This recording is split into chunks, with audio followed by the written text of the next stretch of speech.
a monument at a Hong Kong university that commemorates the 1989 Tiananmen Square massacre has been removed by Chinese authorities. The pillar of shame, which depicts 50 torn and twisted bodies piled on top of each other, symbolized the lives lost during the military crackdown on pro-democracy protesters in Beijing's Tiananmen Square on June 4, 1989. The dismantling of the sculpture comes days after pro-Beijing candidates scored landslide victories in the Hong Kong legislative elections.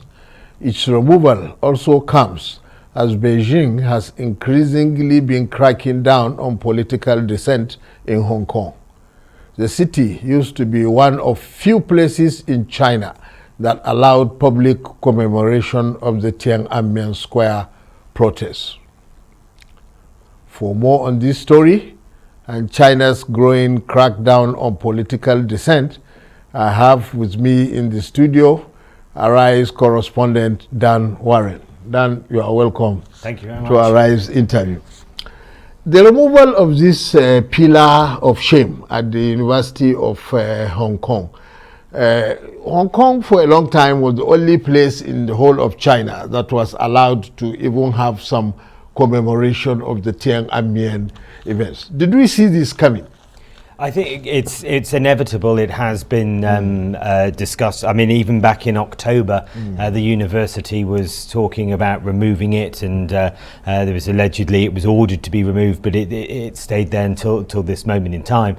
But we have seen since Beijing have taken a bigger grasp and a bigger hand in ruling Hong Kong, that eventually this was going to happen. If we look at mainland China, there certainly has never been any statue or anything remaining from that period, and it was only sadly a matter of time.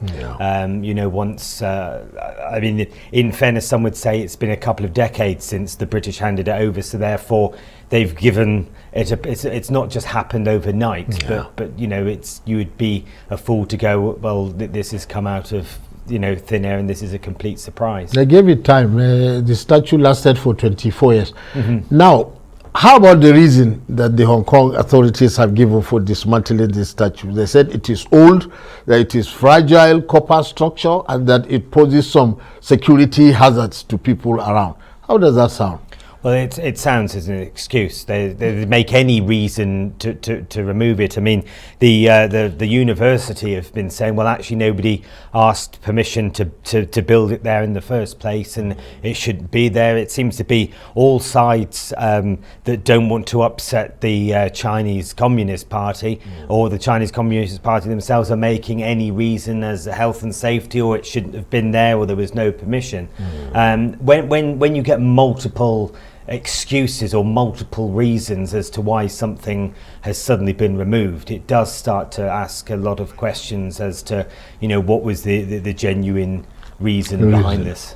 That is true. Was the Chinese government emboldened by the fact that the legislative elections that held in Hong Kong recently were won mostly by pro-Beijing candidates? That might have emboldened the Communist Party to take this step. Exactly, and there was no trouble, there was no protesters, obviously many protesters because of the change in laws now that, even that the right to protest has pretty much been removed in Hong Kong, so therefore they knew there were going to be very orderly elections. The fact is the turnout wasn't particularly high, so some people question were they legitimate elections, but as far as the Chinese government are concerned, they were held firm, they were fair, and they've certainly, to them, as you say, emboldened or endorsement or whichever words you want to look at it, they believe that people are seeing their way of things, and this was probably the last symbolic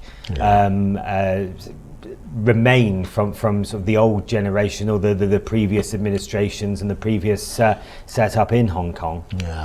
There is this national security law that the Chinese government passed in Hong Kong now, which criminalizes everything from secession to subversion to terrorism to colluding with foreign forces. What's the future of all these protests and pro-democracy movements in Hong Kong with a law like this? Well, I mean, obviously the UK have seen a large influx of people that have decided to leave Hong Kong because they fear that actually without free speech, unless you literally are going to stand in line with what the Communist Party say, that you could actually be in legal issues, or you could end up in prison through just saying innocent comments or saying your opinion.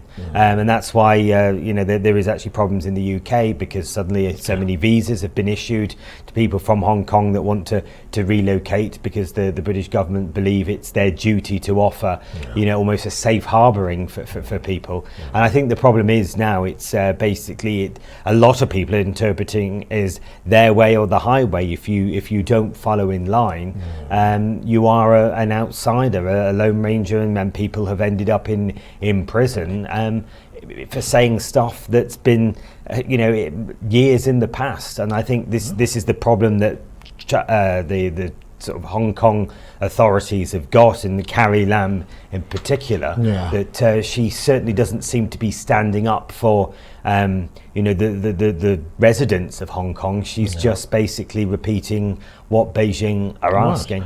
Yeah, but realistically, after the British handed over Beijing to China in 1997, although the Deng Xiaoping that time promised one country, two systems, but the Chinese have been fairly tolerant for all these years. Maybe now they want to uniform everything. Well, exactly. I mean, if you almost look at the analogy of a company merging with another, they will allow one company will be able to run along on a normal basis until they basically decide how to merge this. And this is what we're seeing. We're seeing in the last couple of years, we've seen the merge, between the fact that, there are those colonialists, or the people that look back in the days where where it was under British rule, with sort of almost a romantic look.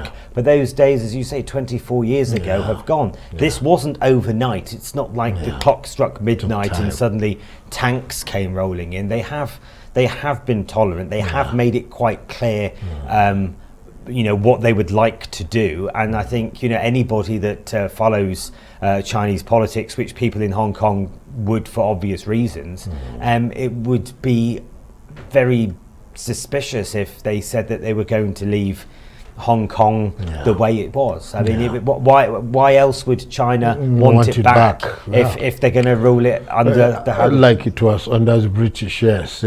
Well, Dan, I thank you very much for your rich insight into the matter of Hong Kong. Well, viewers, that's it for this edition of the Arise interview. Do join us again tomorrow. From me and the entire team here in Abuja, goodbye and thank you for watching.